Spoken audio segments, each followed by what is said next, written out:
Welcome to a brand new series we're doing here, Fulfilling the Promise.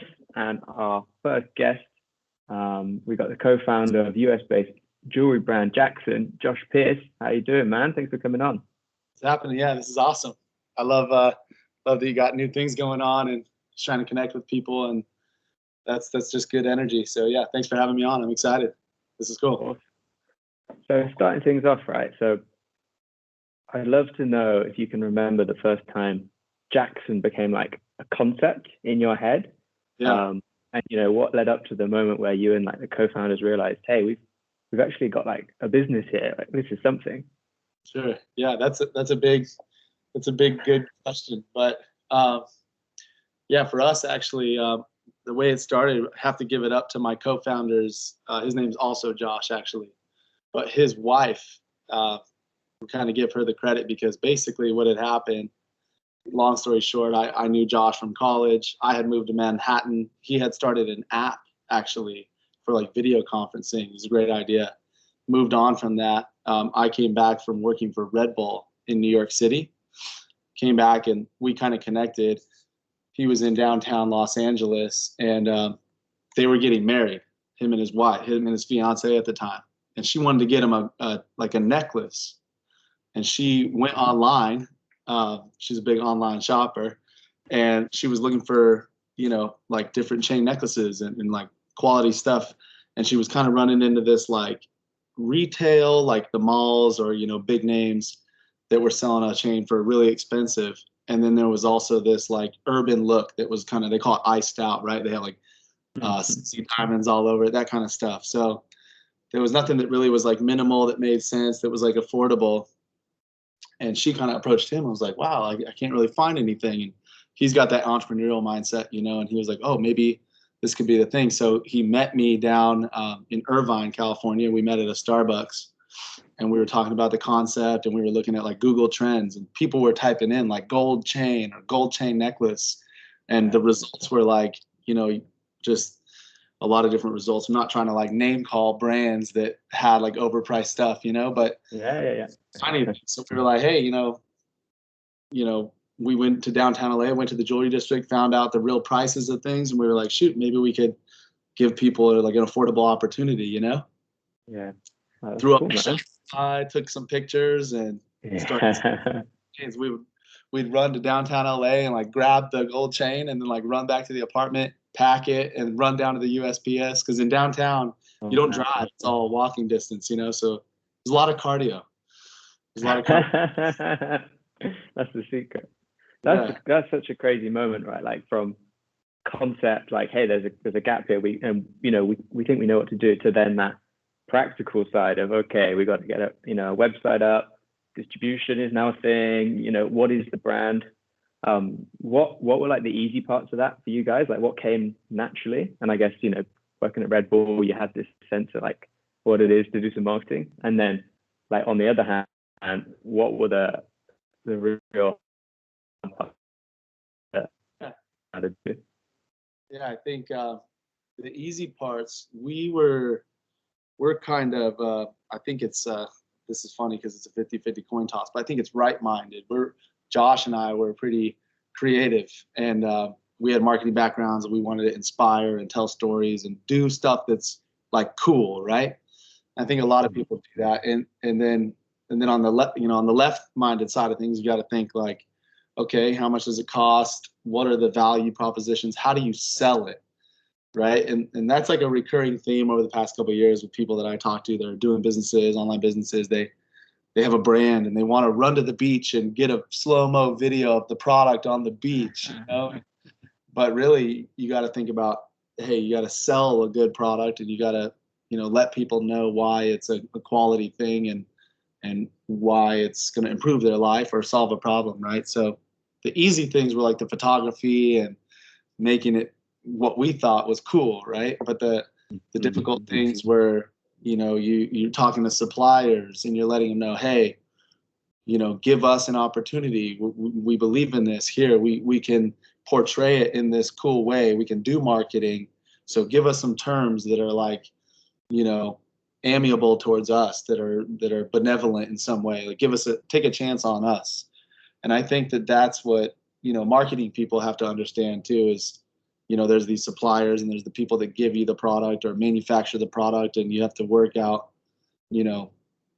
compromises with them. I'd say that was the more interesting part, right? The operation. Yeah. Those Italians, man. We can come on to those guys. I saw you did like a feature with Clearbank, and you mentioned an awesome book, the 22 Immutable Laws of Marketing, which is inspiration to us all, right? I was super excited to see that, and curious to sort of understand whether it's that book or any of those rules, or specifically like some of the big rules that you and your kind of founding team have played by in building the brand over the last few years. That'd be interesting. You've read that book? Oh yeah, it's pretty good. Yeah, one of my buddies. Depending on the podcast and where you go with this, he'd be he's somebody I look up to. He's amazing, just man in general, and obviously entrepreneur. His name's Nick Agiluni. He's a co-founder in Truff Hot Sauce. Have you ever heard of Truff Hot Sauce? I'm sure they have that in Britain, but yeah. If you go on Instagram, it's @sauce. Okay. Oh, nice. Yeah. Word sauce. Yeah, and that they have a really, really cool story. But he actually recommended that book to me a long time ago, and it was a game changer. And I think the biggest thing is for us, like, just to kind of come back and answer your question, it's doing things that make sense, right? Like, I think with us entrepreneurs, like, you probably run into this all the time. People you have an idea, and someone comes along and says, you guys should drop backpacks, and oh my gosh, Jaxxon, you guys got to do hoodies and t-shirts. People like the brand, and I think there's a time and place for those things, but you're never going to go wrong just sharpening that axe and taking less cuts at the tree with a sharper axe, if that's a decent analogy. Whereas, if you don't do things and build them out the right way, and you try to launch categories or do things that don't make sense, you might run into issues. Whereas you do want to take risks sometimes. Like for us, the compromise there is like, hey, we're going to come out with rose gold jewelry. Like that's still like somewhat of like you're bringing in something new, you're bringing in something maybe unfamiliar to people or your own customers, but you got to continue to grow and you got to continue to do things that make sense. So I think that, to answer your question, if there's something that Josh and I think we've done well, is we've meditated on things a lot, like when new opportunities get presented to us, new creative ideas, we kind of like, we'll sit there and go like, all right, that's really cool. I think we could do it. I think we could do it well, but does it make sense? Is it the tip of the spear? Are we going down the right path? Right. And hopefully that answers the question. I think that sure. Kind of yeah. It's when things get exciting and opportunities arise everywhere, it's almost more important the ones that you're able to say no to or not right now to, and stay really focused on what you're doing with the brand, right?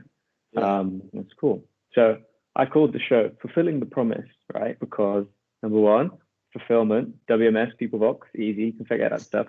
But secondly, the promise is this Seth Godin talks a lot about how a brand is basically like what a company promises its customers when they interact with them. And from what I can tell, Jaxxon is pretty hot on this, like the mission around like quality, authenticity, being real. I guess what is the main promise that Jaxxon makes as a brand, and can talk a bit about the importance of that authenticity that we touched upon earlier as well. Yeah, that's a fantastic question, man. I like that a lot. And it's funny because in 2021, when the year was ending and we were kind of hitting the drawing board and like coming together, and it's always a symbolic time to be like, all right, new year, like who are we? What are we? What's our message? And like fulfilling. I like that a lot. I like the promise. And I think what we've been talking about a lot in terms of Jaxxon's Promise is we want to be the number one most trusted brand to get a precious metal real chain. I like real authentic quality jewelry we're not trying to be like the most odd or creative or even the coolest for that matter. It's more just, we're a platform for, hey, we're a trusted entity and a trusted website where you're going to get fair value for a really high quality product that is going to last you a lifetime. You know what I mean?